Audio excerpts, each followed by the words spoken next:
He never spoke a single word. Not in class, not during recess, not even when the other children mocked his silence. While the rest of the students laughed, played, and raised their hands, he remained still, his eyes fixed on the ground, as though he were holding back something too heavy for a child to carry. Teachers tried everything: encouragement, patience, even scolding. But nothing broke the wall of silence he had built around himself. Until one ordinary morning, when something extraordinary happened. His teacher, Ms. Carter, a woman known for her empathy and firm resolve, decided that day she would not let him leave without understanding the reason behind his silence. But what she didn't expect was that the answer wasn't in his voice. It was in his bag. When she gently asked to look inside, he hesitated, clutching the straps with trembling hands.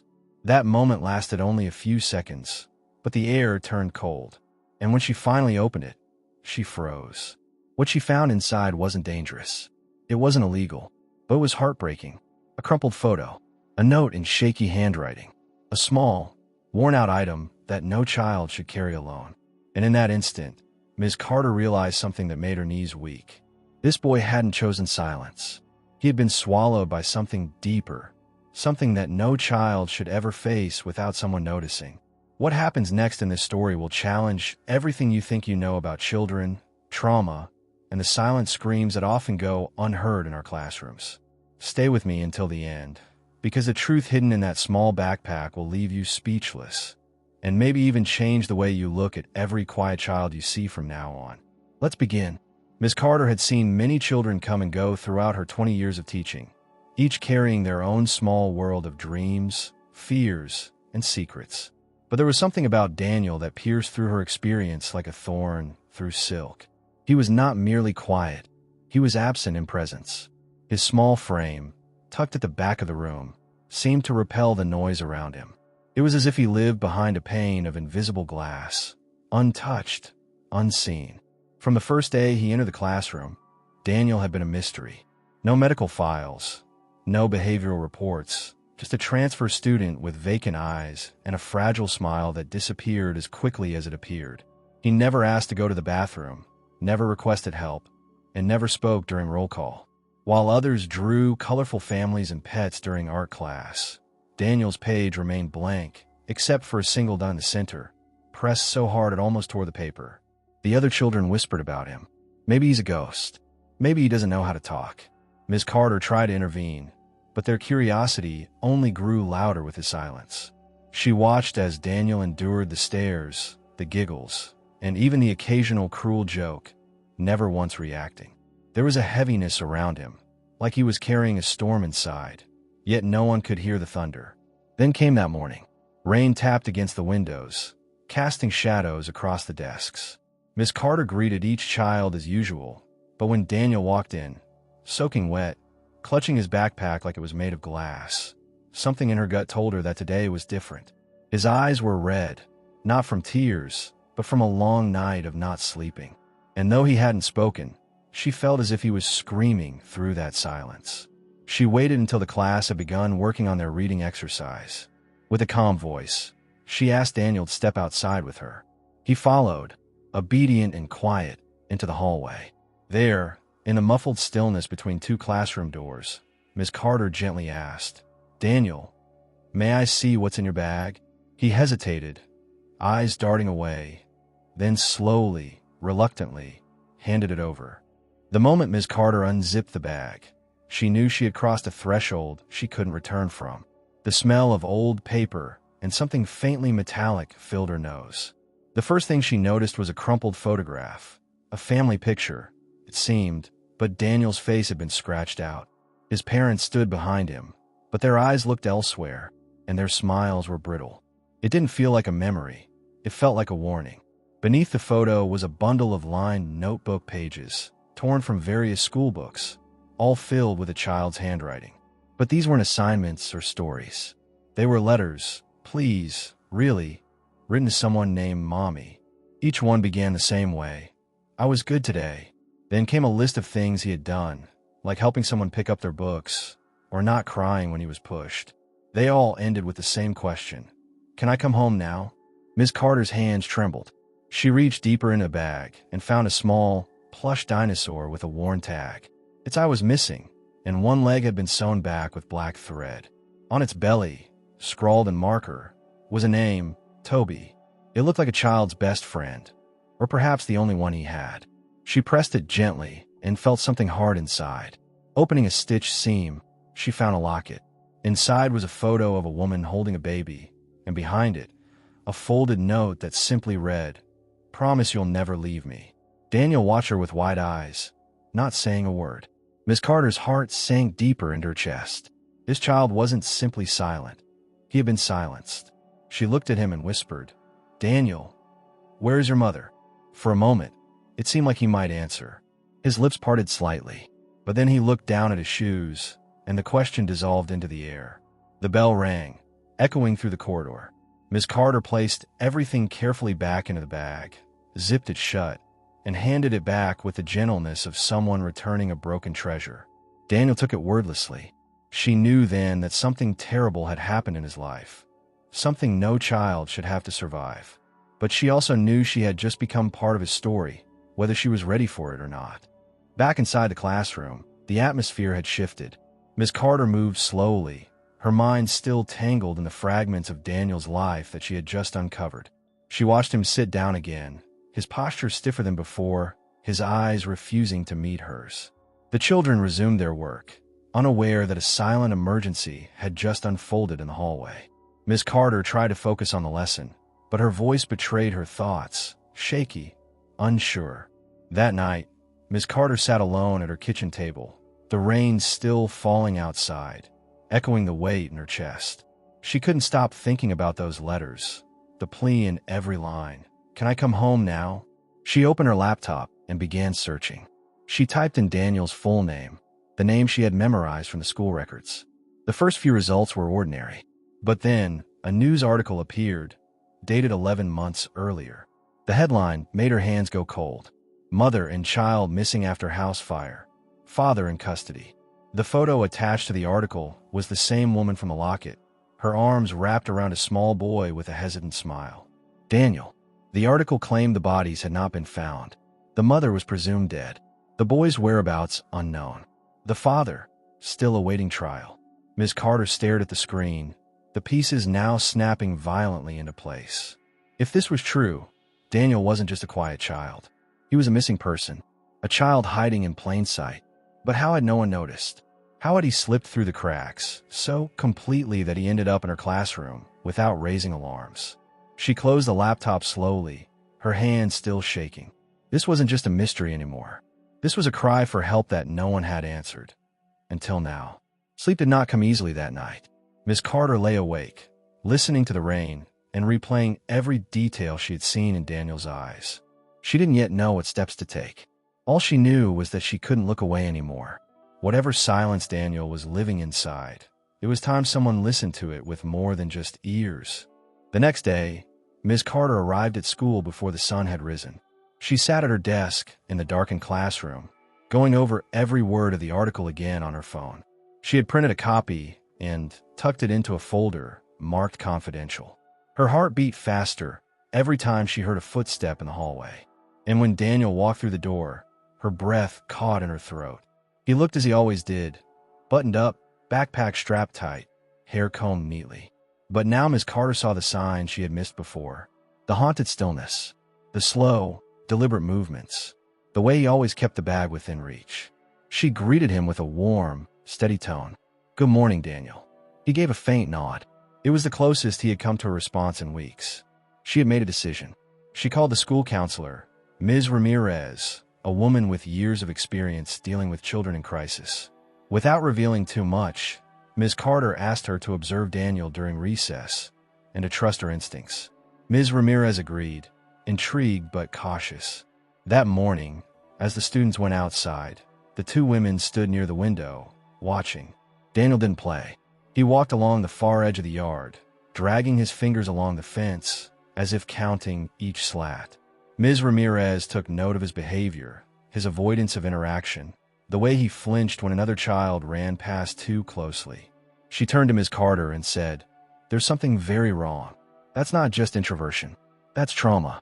Back inside, Ms. Carter gently approached Daniel again. She asked him if he liked dinosaurs, recalling the plush toy in his bag. His eyes lifted slightly. He didn't speak, but there was a flicker of light behind the fear. It was the first moment of connection, and though brief, it gave her hope. A door had not opened, but maybe a window had cracked.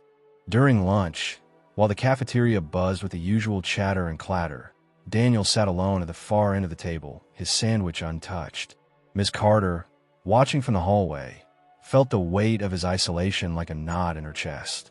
She walked over, not as a teacher, but as a human being trying to bridge the unbearable silence. "Do you want to eat in the classroom today?" she asked softly. He didn't respond, but after a moment, he stood up and followed her without a word. Back in the empty classroom, she placed his lunch on a desk near the window and sat a few seats away, giving him space. "I used to love peanut butter sandwiches when I was your age," she said casually, "but I always took the crust off. They reminded me of the edges of bad days." There was no laughter from Daniel, but there was a glance, quick, curious, then gone again. Still, it was something, a thread of connection, barely visible but present. After a long pause, Daniel reached into his backpack, not for food, but for something small and folded. He placed it on the desk and pushed it toward her. Ms. Carter hesitated, then slowly opened the paper. It was a drawing, a single house surrounded by fire, a boy in the corner, hidden behind a tree, and in the sky, words written in trembling block letters. "I'm still here." She swallowed hard, the meaning crashing into her like a wave. This wasn't art. It was memory. It was confession. This was how he spoke, through images, through silence, through the ache in every unspoken word. Ms. Carter gently placed her hand on the desk, not on his, but near enough that he could feel her presence. "I see you, Daniel," she whispered. "I see everything you're trying to say." Outside, the bell rang, but inside that classroom, time had paused. A door had not just opened. It had cracked, ever so slightly, letting in the light. That afternoon, Ms. Carter met privately with the principal, Mr. Howard. She brought the folder with the printed article, the letters, the drawing, and the notes she had carefully taken. Mr. Howard, a man known more for structure than sentiment, listened with furrowed brows and folded arms. "This is serious," he said finally, "but we need to proceed carefully. We can't make assumptions." "I'm not assuming," Ms. Carter replied. "I'm listening." For the first time, someone is. Her voice didn't shake. She knew this wasn't just a matter of policy. It was a matter of life. She urged the principal to reach out to social services discreetly and to begin verifying Daniel's records. Mr. Howard agreed, though reluctantly. "I'll make the call," he said, "but keep this quiet, for his safety and yours." The next day, a woman from Child Protective Services arrived under the guise of a routine school evaluation. Her name was Ms. Lennox, and she had the gentle presence of someone who had seen too much, yet still chose to care. She observed Daniel in the classroom, taking silent notes. She didn't speak to him directly at first. Instead, she asked Ms. Carter about every detail, how he behaved, what he carried, how he responded to others. After school, Ms. Lennox requested a private conversation with Daniel. He hesitated at first, standing by the door like a statue. But when Ms. Carter offered to stay in the room, he nodded once. During the session, he still didn't speak, but he placed the same drawing on the table, this time adding something new, a window in the house with a small light inside. It was subtle, but it was enough. When Daniel finally looked at Ms. Lennox, his eyes filled with something deeper than fear. It was a quiet kind of pleading, a question without words. "Can I trust you?" She didn't answer with promises. She simply whispered, "We're going to help you, Daniel. You're not alone anymore." And for the first time, his shoulders eased just slightly. In the following days, Daniel's routine began to change subtly. He still didn't speak, but the way he moved through the school was different. He no longer clung so tightly to his backpack. He sat a little straighter at his desk. He began finishing his lunch. These shifts were almost invisible to most, but to Ms. Carter, they were monumental.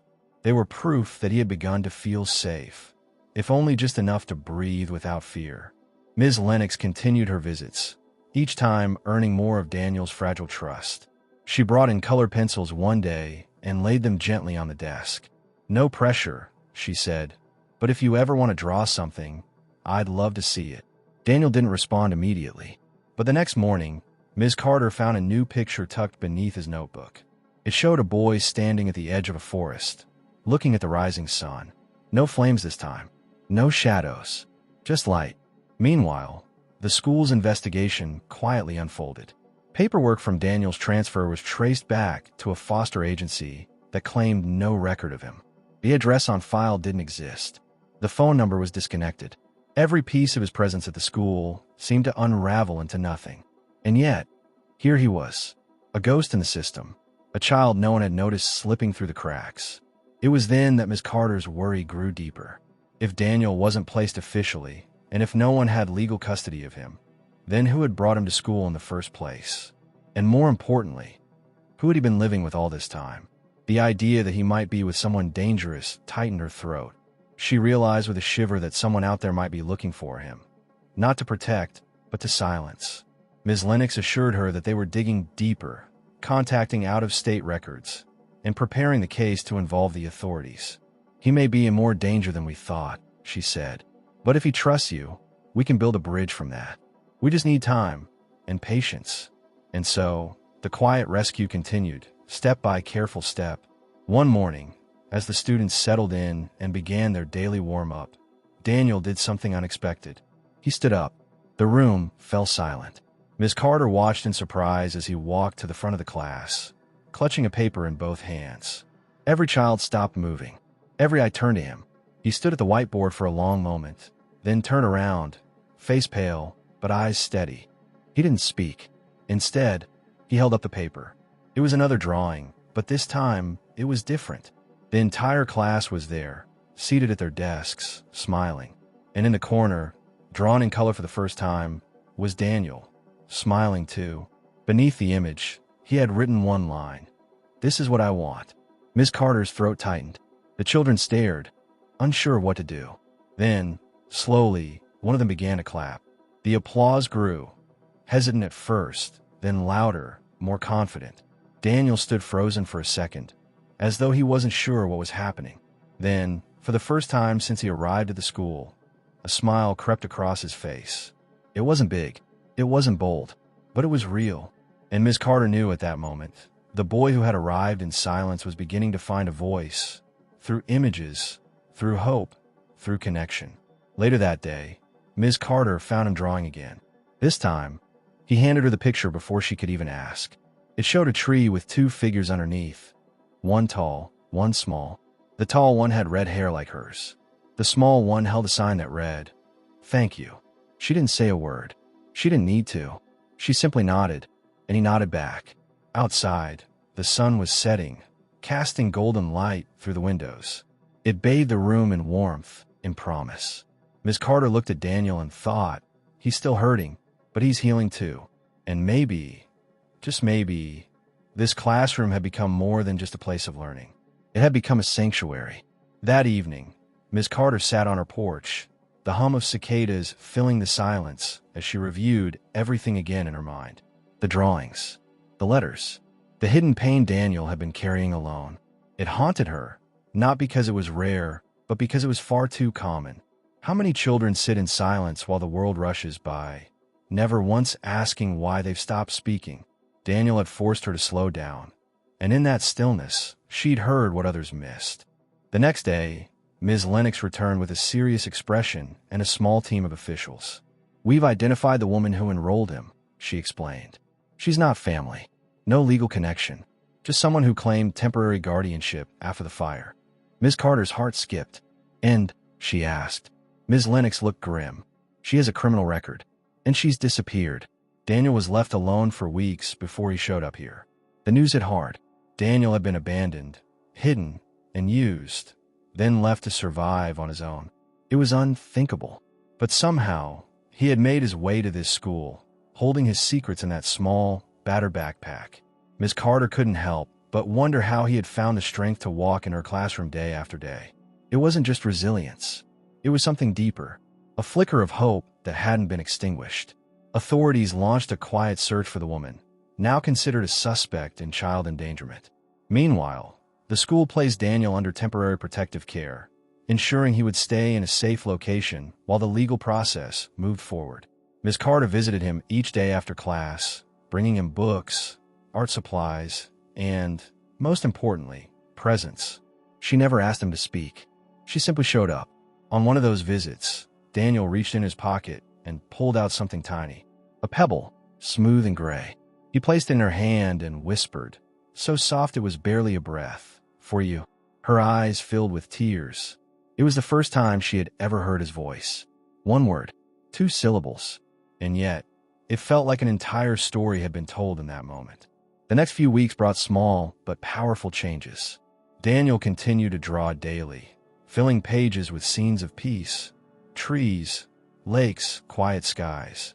His drawings no longer showed fire, no longer carried messages of fear. Instead, they revealed a boy imagining safety, perhaps even starting to believe in it. Each image he handed to Ms. Carter became a milestone, a silent sentence of trust. Meanwhile, Ms. Carter worked closely with the school board, ensuring that Daniel's needs were met with compassion and dignity. She helped implement new protocols for identifying students with trauma signs, sharing Daniel's story, anonymously, as a call for change. Silence, she told the staff during a meeting, is not defiance. It is often a shield. Her words stayed with the faculty long after the bell had rung. One Friday afternoon, the class held an open art day. Students were encouraged to create anything they wished. Daniel, without prompting, stood up and pinned his latest drawing to the board. It showed the entire classroom again, but this time, everyone held hands. Above them, in careful block letters, he had written, "Together is better." There was a collective stillness in the room. No one teased. No one laughed. Instead, they clapped, genuine, full-hearted clapping. After school, Ms. Carter walked Daniel to the steps where his temporary guardian now waited, a kind social worker named Miss Holly. Before leaving, Daniel turned and looked up at Ms. Carter with calm eyes. "Do you think I'll find her?" he asked. His voice was quiet but clear. Ms. Carter knelt, placing a hand gently on his shoulder. "I don't know," she said honestly, "but I think she's already found a way to live in your heart." As he got into the car, Ms. Carter stood in the fading light, holding the pebble he had given her weeks before. She kept it on her desk now, next to a photo of the class. It wasn't just a rock. It was a symbol of something fragile, something enduring, like the voice of a child who had once been forgotten and who was now finally being heard. That weekend, Ms. Carter couldn't stop thinking about Daniel's question, "Do you think I'll find her?" It lingered in her thoughts like a whisper in a quiet room. She found herself revisiting the news article, scanning it again for overlooked details. The woman in the photo, Daniel's mother, had a name, a birth date, and a last known address. But something about the article had always felt incomplete, as if pieces had been intentionally left out. Driven by a mix of concern and curiosity, Ms. Carter reached out to a retired private investigator who had once helped her cousin during a family dispute. His name was Ray Hutchins, a gruff but kind-hearted man with a gift for uncovering the hidden. After hearing Daniel's story, Ray agreed to look into the case, unofficially, quietly. "This kind of silence always hides something," he said. "Let's see what we can find." Within a few days, Ray uncovered a lead that no one else had pursued. A witness statement filed weeks after the fire had mentioned seeing a woman matching the mother's description near a gas station in a rural town, over 200 miles away. The witness had never been contacted again.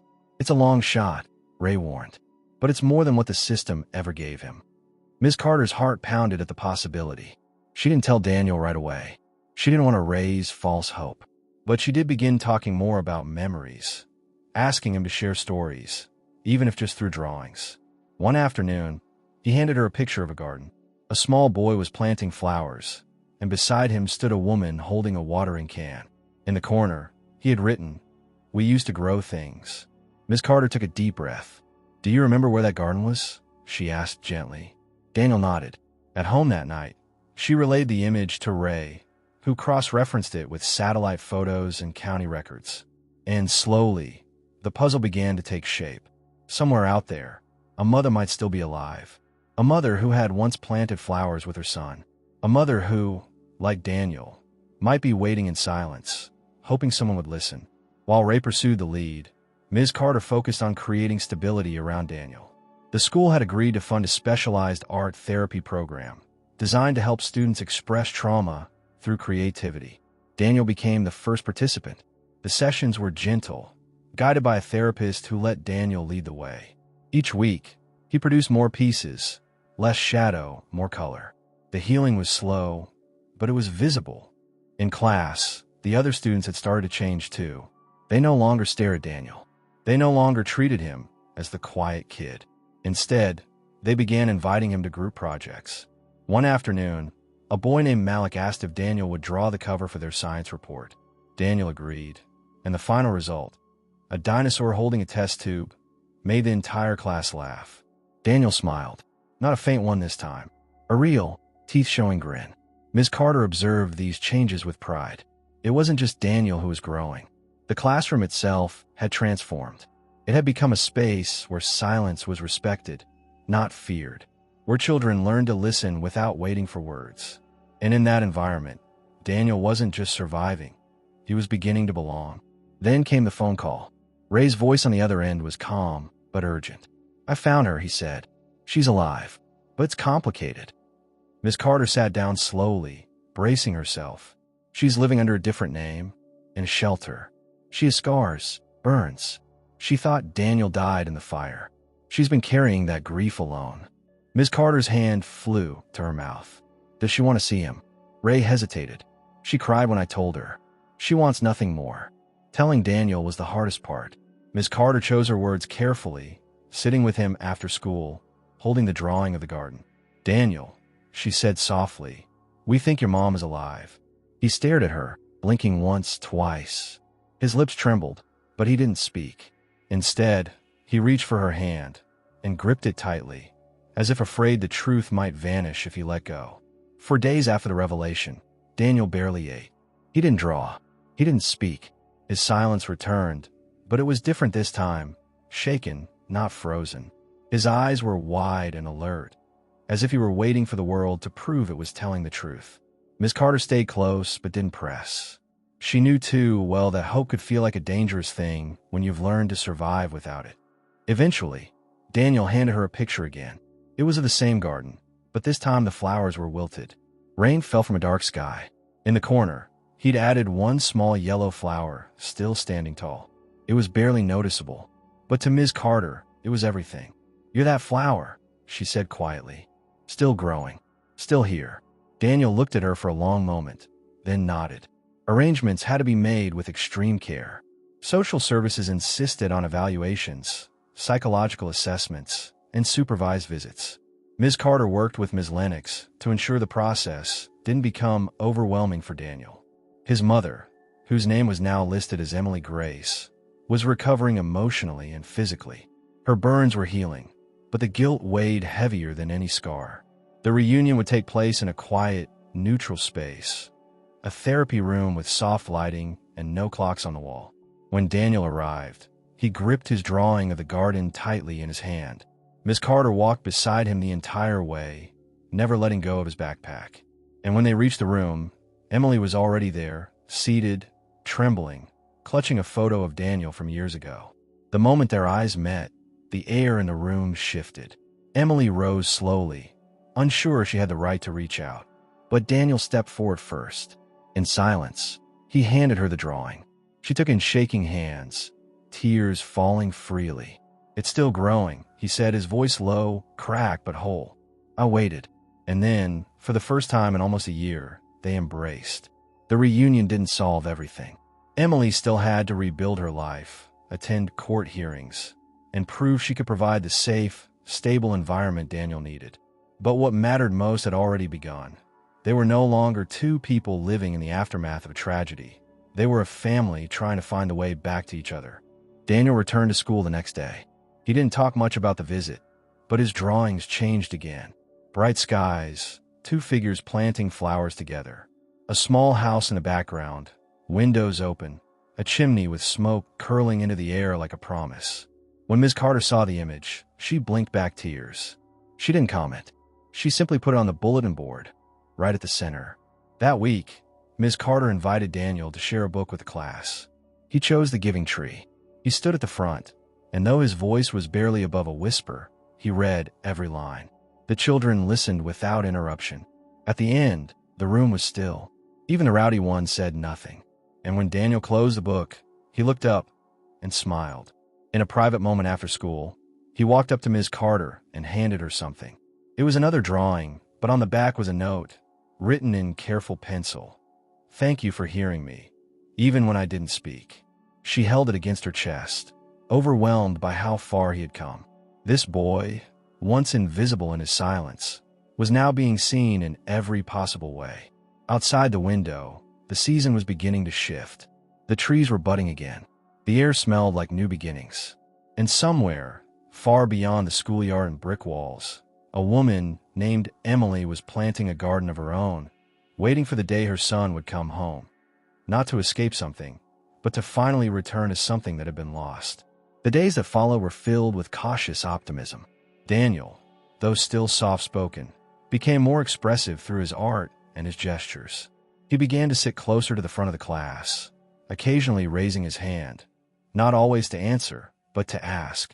That alone was a breakthrough. Asking questions meant he believed someone would care enough to answer. That belief had taken root. One afternoon, Ms. Carter introduced a new writing assignment. If you could write a letter to someone who helped you, what would you say? She gave students the option to keep it private or share it aloud. Daniel stared at his blank page for a long time. But by the end of the hour, he had written 3 short paragraphs, folded neatly and placed inside his sketchbook. He didn't read it aloud, but he slipped it onto Ms. Carter's desk before leaving. When she opened the note later, she found simple, powerful words. "Dear teacher, I didn't think grown-ups could help. I thought they just watched things happen. But you didn't watch. You stopped and stayed. You stayed even when I couldn't talk. And now I'm starting to learn how to be a person again. Thank you for waiting." Ms. Carter held the paper for a long time before placing it in her drawer. The kind of drawer where you keep the things that remind you why you do what you do. Daniel's mother, Emily, was slowly regaining custody. Supervised visits had turned into weekend stays.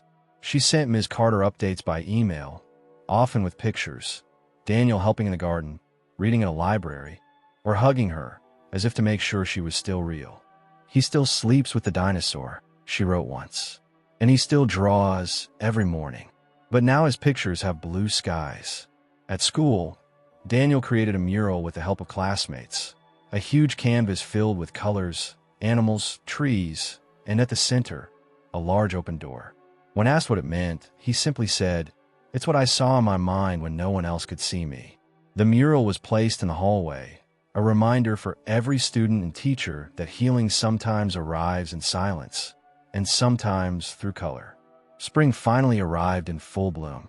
The garden behind the school, once forgotten and overgrown, had begun to come alive again, thanks to Daniel. He had asked Ms. Carter if he could plant something there. With approval, he brought seeds, tools, and quiet determination. Other children joined in, one by one, until the forgotten plot became a place of laughter, dirt-covered hands, and small victories. One day, as they worked together under the warm sun, Ms. Carter noticed Daniel teaching a younger student how to dig a hole for a flower. He was patient, showing where to place the roots, how deep to go, how not to crush the stem. "Talk to it," he whispered to the child. "Plants like when you talk." It was more than advice. It was a reflection of everything he had learned. That growth responds to care, to presence, to voice. Inside the classroom, a new student arrived, a girl named Tessa who barely spoke. The others noticed her shyness, her nervous glances, the way she held onto her sleeves. But this time, no one teased. They remembered. Dana remembered. On her 3rd day, she found a drawing on her desk of a sun rising behind a cloud and a small note. "It gets easier." There was no name, but she smiled when she saw Daniel looking her way. Ms. Carter watched it all unfold with quiet awe. The once silent boy had become a guardian of other silence. His presence was now a safe place. And as more students opened up, drawn to the garden, to the art wall, to Daniel himself, a ripple of empathy spread across the school. What began with one voice withheld had become a chorus of understanding. That evening, Ms. Carter stood alone by the garden. The flowers were just beginning to bloom. She thought about all the seeds that had been planted, some in soil, some in hearts. And as the wind carried the scent of earth and promise, she whispered into the fading daylight, "Thank you for staying, Daniel. "Thank you for showing us how to listen." The school year neared its end, and with it came preparations for the annual student showcase. Traditionally, students displayed their best work, science projects, essays, art, and performed music or poetry for their families. Daniel had never participated before, but this year, he asked Ms. Carter if he could present something. "Just a drawing," he said, "but I want people to see it." He spent several afternoons working on it in silence, focused and meticulous. He didn't let anyone peek. Ms. Carter respected his space, though her curiosity bloomed with each passing day. The only clue he gave was a short sentence one afternoon. "It's about everything, about being lost and found." When the day of the showcase arrived, Ms. Carter held her breath as he carried the covered canvas to the stage. Parents, teachers, and students filled the gymnasium. The air buzzed with excitement and nervous energy. When Daniel's turn came, he walked slowly to the center. He looked at the crowd, so many eyes, and for a moment, it seemed he might turn back. But instead, he pulled the cover off with steady hands. Gasps echoed across the room. The image showed two halves. On one side, a boy alone in a dark forest, backpack on, eyes down. On the other side, the same boy in a garden, surrounded by children, his face lifted to the sun. Between the two halves was a bridge, made of books, drawings, and hands reaching out. Above it, one sentence in Daniel's handwriting, "Someone saw me." The room erupted in applause. So people wiped their eyes. Miss Carter remained still, her hands clasped tightly, heart full. She had known Daniel's voice was powerful, but now everyone else did too. And for the first time, Daniel didn't look away from the crowd. He stood tall, a child no longer invisible, but seen, heard, and remembered. The days that followed were full of joy, but also reflection. Daniel's story had spread throughout the school, though not with pity, with pride. He became a quiet hero, not because he had overcome something, but because he had shown others how to sit with their own silence, how to listen without demanding answers. The garden became a symbol. Teachers brought other children there when they needed peace. Daniel often sat among the flowers, drawing or just breathing. One afternoon, Ms. Carter joined him with 2 cups of lemonade. They sat side by side, watching a pair of butterflies hover over the marigolds. "Did you ever think we'd get here?" she asked. Daniel smiled softly. "I didn't even know there was a here." He sipped his drink. "But I'm glad we came." The simplicity of the moment was enough. Nothing needed to be fixed anymore. It was about presence, healing, and what came after the storm. Emily, Daniel's mother, had moved into a small apartment nearby. The court had granted her shared custody, with full custody pending after a year of supervised check-ins. She and Daniel spent weekends together, rebuilding something fragile and beautiful. She often sent photos of their activities, baking cookies, painting walls, planting herbs on the windowsill. In each picture, Daniel looked more like a boy reclaiming his childhood. At school, Daniel started mentoring younger students. He didn't call it that, but when someone cried or needed space, he was often the one who sat beside them. He didn't offer advice. He just stayed, and sometimes that was all it took. Ms. Carter watched as her once quiet student became a quiet strength for others. She knew now what healing looked like, not fast, not loud, but slow, intentional, and deeply rooted. On the final day of school, Daniel handed Ms. Carter a small envelope. Inside was a single page, covered with hand-drawn flowers. In the center, he'd written, "Every seed you planted grew." Ms. Carter read the words over and over, and when the bell rang for the last time that year, she remained in her seat, holding the note like a prayer. Summer arrived with its warmth and promise. The school hallways fell silent, but the garden behind the building remained alive, cared for by volunteers and visiting students. Daniel came by often with his mother, watering the plants, trimming the leaves, or just sitting in the shade. For him, the garden had become more than a place. It was memory, safety, and a symbol of everything he had overcome. Emily often watched him from a distance, still adjusting to the miracle of his presence.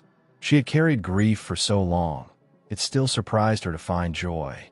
One afternoon, as Daniel dug a small hole to plant new seeds, she sat beside him and asked, "What made you keep going?" He paused, then said, "I think someone was supposed to find me." She said nothing more, just nodded, understanding too well what it meant to be found. Meanwhile, Ms. Carter spent the summer preparing for a new year.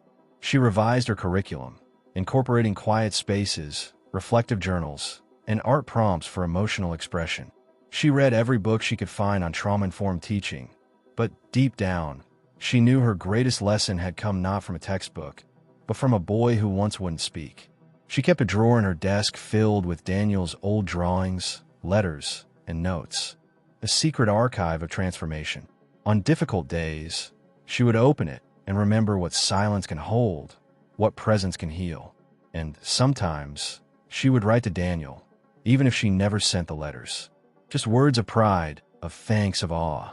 Then, in late July, a letter arrived, handwritten, sealed in a pale blue envelope. It was from Daniel. Inside, a simple note. This summer I learned how to ride a bike. I planted tomatoes, and I laughed with my mom. There was no dramatic declaration, no poetic closure. Just life, normal, joyful, hard-won life. And that, for Ms. Carter, was the most beautiful sentence of all.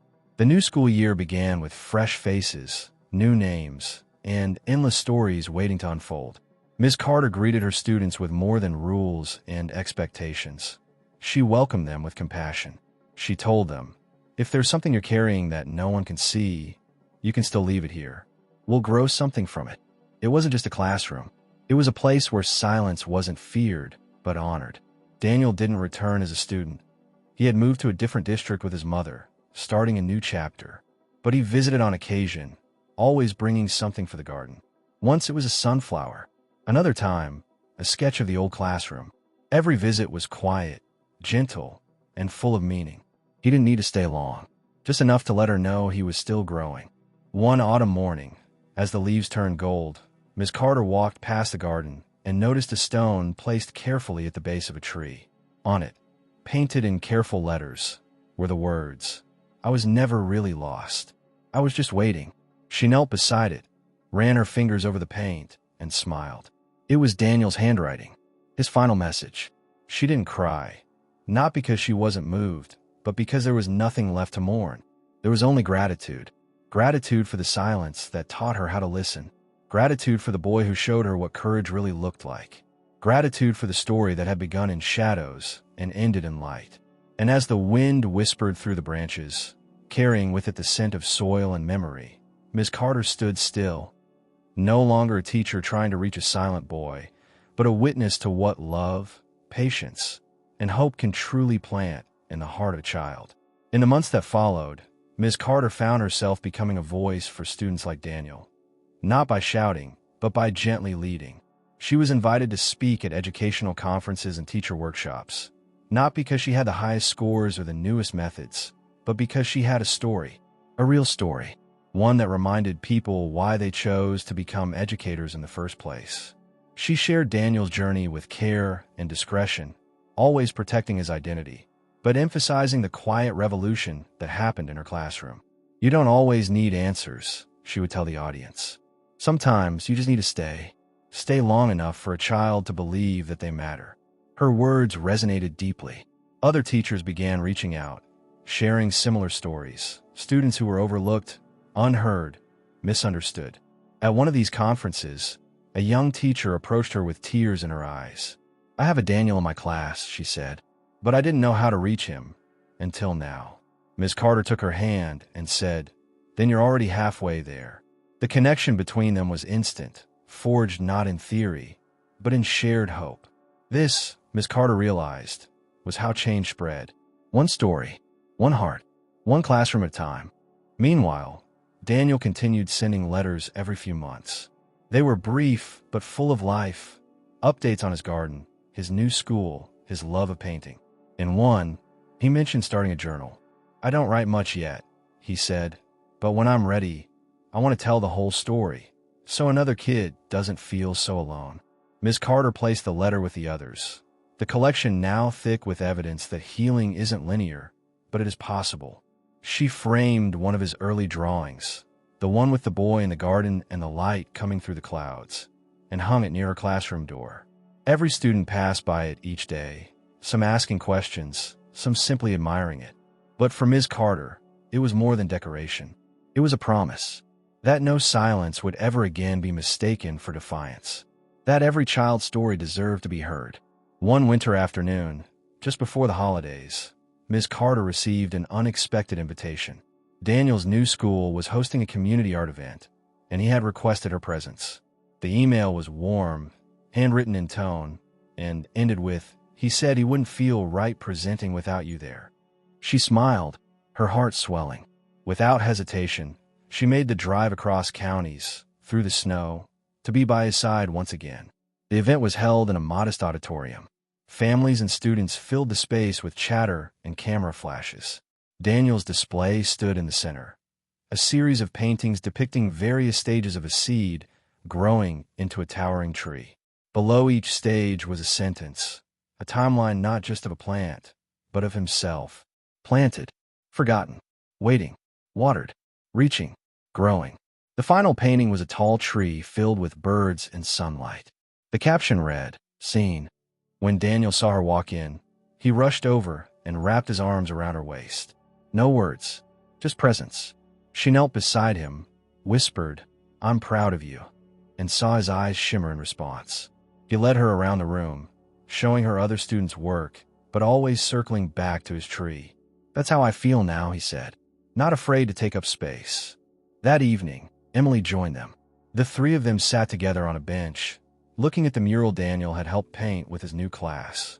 It showed a long road through a valley of mountains, leading toward sunrise. "I didn't know where I was going for a long time," Daniel said quietly, "but I'm glad I ended up here." Ms. Carter smiled. "Me too." As the event ended and families began to leave, Daniel handed her one final envelope. "It's for later," he said. She tucked it into her coat, hugged him tightly, and walked back into the snowy night, her heart warmer than it had been in a long time. She didn't open the envelope until she reached home. Inside was a drawing of a candle.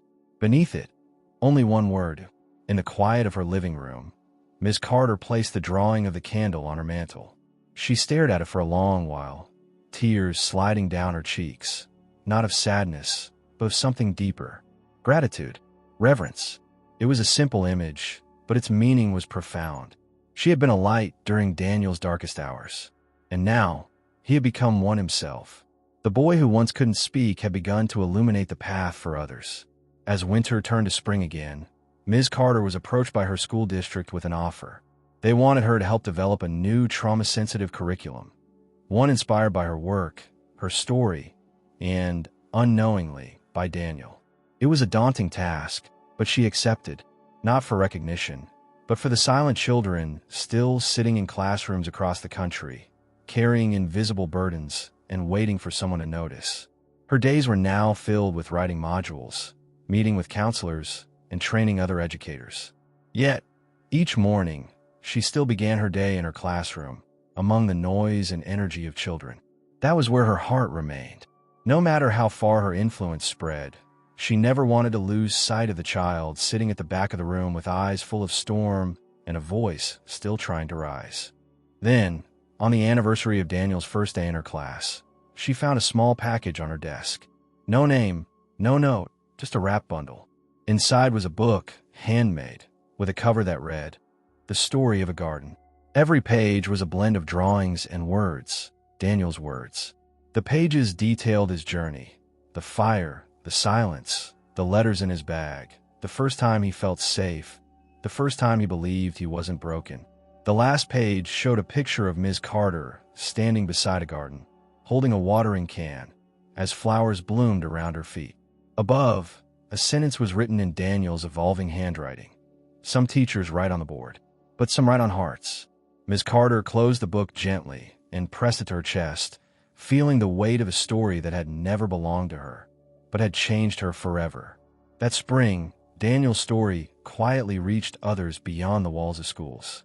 A journalist who had heard about Ms. Carter's trauma-informed program requested an interview, not just about the curriculum, but about the story that sparked it. Ms. Carter hesitated. Daniel's privacy had always been her highest priority. But when she called Emily to ask for permission, Emily paused, then said, "If it helps another child, let the world know he existed in silence, and then in strength."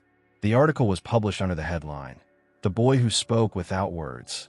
It didn't name Daniel, but it painted a vivid picture of a child who had survived unthinkable loss, found refuge in a classroom, and taught an entire school how to listen better. The story spread. Other schools reached out. Parents sent letters. Teachers cried while reading it, some confessing they had overlooked children like him before. One letter stood out. It was from a teenage girl in another state. She wrote, "I haven't spoken since my father passed away, but after reading your story, I picked up a pencil and drew again. I think I want to talk someday too. Maybe soon." Ms. Carter placed that letter beside Daniel's candle drawing. It reminded her that stories weren't just remembered, they multiplied. One healed child could lead to 10 more. A whisper could echo further than a shout. Meanwhile, Daniel thrived. He joined a local art collective for young survivors, where he taught others how to use drawing as a voice. He didn't call himself a teacher, but the younger kids looked at him like one. When asked what made him decide to speak again, he always gave the same answer. Someone believed I was worth hearing. That belief had become the foundation of his life. And through every step, every message, every ripple, every seed, Miss Carter remained quietly in the background. Not because she wasn't proud, but because she knew that her greatest work would never be measured by test scores or plaques. It would live in the unseen corners of children's hearts, where silence once lived, and where, now, the light had finally begun to grow. As spring turned into summer once more, Miss Carter stood beneath the tree in the school garden, the one Daniel had planted during his final year with her. Its branches were fuller now, casting gentle shade across the benches where students often sat to read, draw, or simply be. She watched as 2 children whispered beneath it, exchanging giggles and secrets. A place that had once symbolized pain was now filled with soft laughter. That, she knew, was legacy.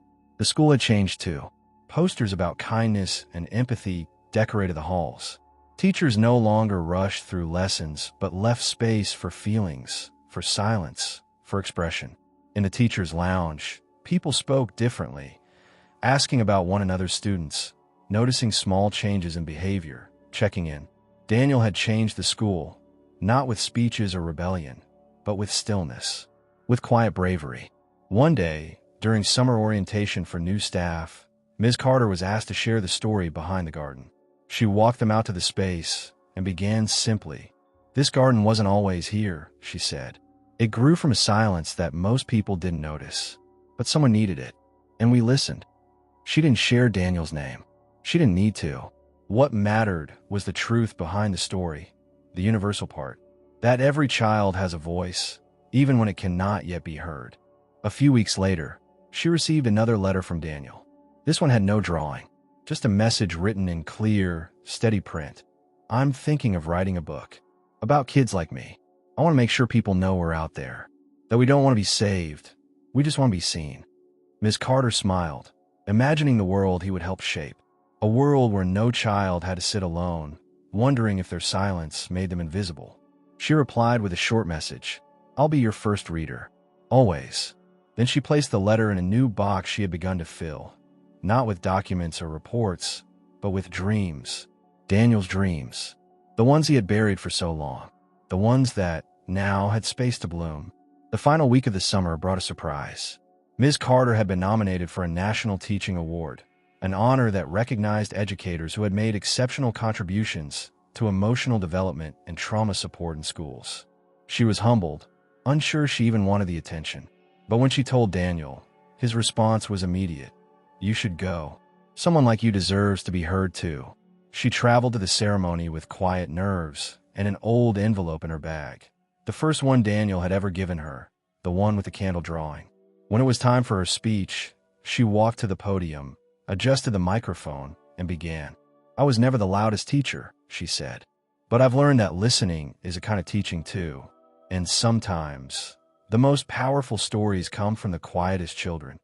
She spoke of the invisible battles children fight, of how trauma wears many masks, sometimes loud, but often silent. She didn't use Daniel's name, but she shared his truth. "He didn't speak for a long time, but he taught me more than I could ever put in a lesson plan, because he reminded me that what we don't say matters just as much as what we do." The audience was silent, not in boredom, but in awe. And when she finished, they stood. Not for her, but for the story. For the boy who once sat quietly at the back of the room, and who now, through her voice, had spoken to the world. Later that night, alone in her hotel room, she wrote one more letter. This time, to herself. You listened. You stayed. You mattered. She folded the note, placed it inside her journal, and turned off the light. In the dark, the memory of Daniel's candle glowed in her mind, a reminder that a single flame, however small, can light 1,000 hearts. Weeks after the ceremony, Ms. Carter returned to her school carrying not a trophy, but a renewed sense of purpose. The award had been meaningful, yes, but the true reward had always been in the moments few had seen. The day Daniel spoke for the first time, the letter on her desk, the drawing of the bridge. These were her real accolades, carved not in glass or gold, but in memory and meaning. One morning, while preparing the classroom bulletin board for the new year, she opened a small package waiting on her desk. Inside was a freshly printed children's book. The cover was soft blue, with a single candle glowing in the center. The title read, The Boy Who Waited. The author's name below, Daniel J. Grace. Her hands trembled as she flipped through the pages, each one filled with drawings that mirrored those she had once kept in a drawer. The dedication page stopped her breath. To the teacher who saw my silence and stayed. You were the first place I grew. She sat down slowly, unable to hold back the tears. He had done it. He had told his story, not for attention, but so that others would know they weren't alone. And now, every library that carried his book would carry a piece of that truth. News of the book spread quickly through the school. Teachers ordered copies. Students asked to read it during quiet time. Some even wrote letters to Daniel, sharing their own stories of fear, sadness, and hope. A boy in 4th grade, who hadn't spoken since his father was deployed, left a note on Ms. Carter's desk. If he can talk again, maybe I can too. The garden outside her window now stood as more than a symbol. It was a living monument. New students visited it each year, unaware of its origins, yet still feeling its peace. Ms. Carter knew she didn't need to explain it. The garden spoke for itself, and through it, Daniel's story continued, rooted, blooming, and quietly, endlessly reaching. Not long after, Ms. Carter received an invitation from Daniel's publisher. They were planning a small event in his honor, a reading, followed by a conversation with children who had been impacted by his story. He wants you to be there, the letter said, and he wants you to speak. She accepted without hesitation. Some moments in life are not to be declined. Some invitations are sacred. The event was held at a community center, cozy and filled with light. Dozens of families came, children holding well-worn copies of The Boy Who Waited. Daniel, now taller and more confident, welcomed them all with his quiet grace. When Ms. Carter entered the room, he spotted her immediately and walked straight over. No words, just a long embrace that said everything time couldn't. During the panel, Daniel spoke gently but clearly. He shared how silence had once been his only form of protection. How it was never about not wanting to speak, but about being too full of pain to risk being unheard. He looked out at the children in the audience and said, "If you feel invisible, that doesn't mean you don't matter. Sometimes, the world just hasn't learned how to look properly yet." When it was Ms. Carter's turn to speak, she kept her message simple. Daniel's silence was never empty, she said. It was sacred. And when we treat a child's silence with care, not suspicion, we give them permission to return to themselves in their own time. Her voice wavered only once, when she added, "He didn't need to be saved. He just needed to be believed." The room filled with applause, but neither she nor Daniel smiled for the cameras. Their eyes were locked on the children watching them, some wide-eyed, some tearful, all listening. And in that sacred space, something passed between generations. A flame, a story, a promise.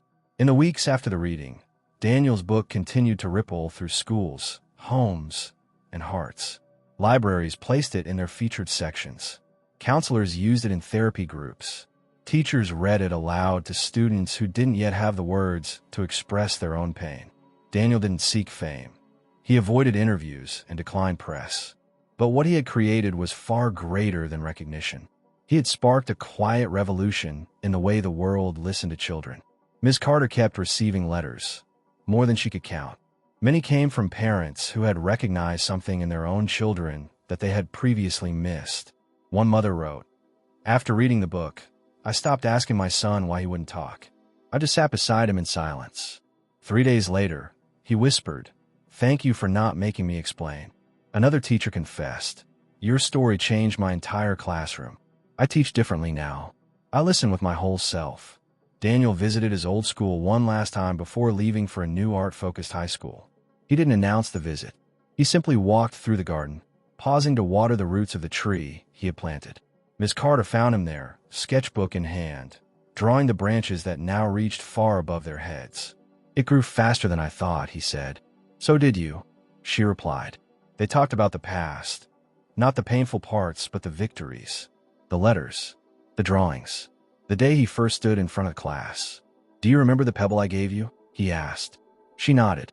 "I still keep it in my desk." He smiled. "That was me.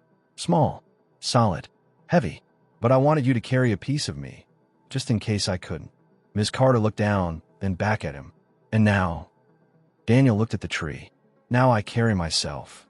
Before he left, he gave her a final drawing. This one was of the garden from above, full of blooming colors, birds, benches, and children.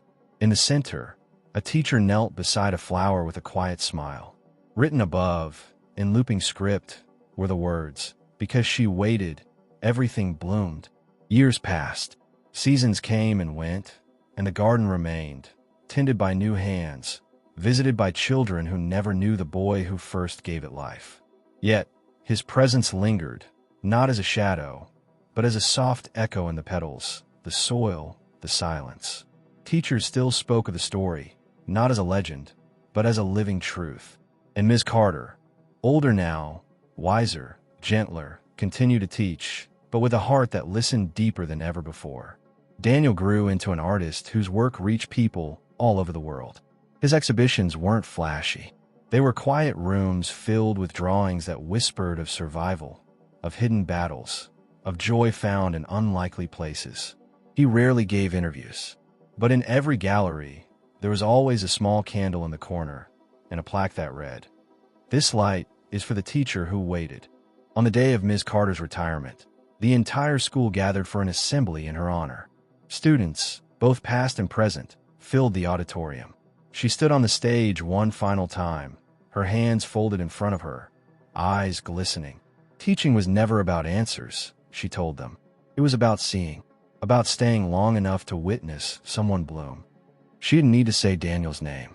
Everyone already knew the story. After the applause, she walked through the halls one last time, her fingers grazing the wall, her heart full. When she reached her desk, she found one final envelope. It was unmarked, but she knew instantly who it was from. Inside was a photo, an older Daniel, now a man, standing with a group of children, all holding sketchbooks. Beneath the photo were just 3 words, written in familiar handwriting. "Now I wait." She smiled through her tears, folded the note gently, and placed it beside the candle he once drew. The flame had not gone out. It had simply passed on. Some stories end with loud applause, others with grand conclusions. But Daniel's story ends the way it began, in silence, transformed. The silence of fear became the silence of healing. The silence of being unseen became the stillness of being fully known. From the moment he stepped into that classroom, carrying more than any child should, to the day he gave voice to his truth through art and letters, Daniel taught us something we too often forget. Not all wounds are visible, and not all strength is loud. Throughout this journey, we witnessed how one gesture, one person staying when it would have been easier to walk away, can change everything. Ms. Carter didn't have the perfect answers. She didn't fix him. She stayed. She listened. And in doing so, she gave Daniel what the world hadn't: time, space, and belief. That belief lit a flame that traveled beyond the walls of the school, beyond the pages of drawings, and into the hearts of many. Daniel's transformation wasn't about becoming someone new. It was about being allowed to become who he always was. A boy with a voice. A boy with something to say. A boy who simply needed the world to pause long enough to hear him. And isn't that what we all long for? To be heard, to be seen, to be held in our silence without being asked to perform our pain. As the final image lingers, a tree grown from stillness, a garden blooming in the wake of quiet resilience. We're reminded that sometimes the most extraordinary courage looks like a whisper. And sometimes the people who shape the future aren't the loudest, but the ones who dared to wait, to hope, to believe when no one else did. If this story moved you, if it made you pause or reflect, take a moment to share your thoughts below. Leave a comment, like this video, and above all, subscribe to the channel to continue receiving stories that don't just entertain, but awaken something deep within. Because sometimes, all it takes is one story to remind us how powerful listening can truly be.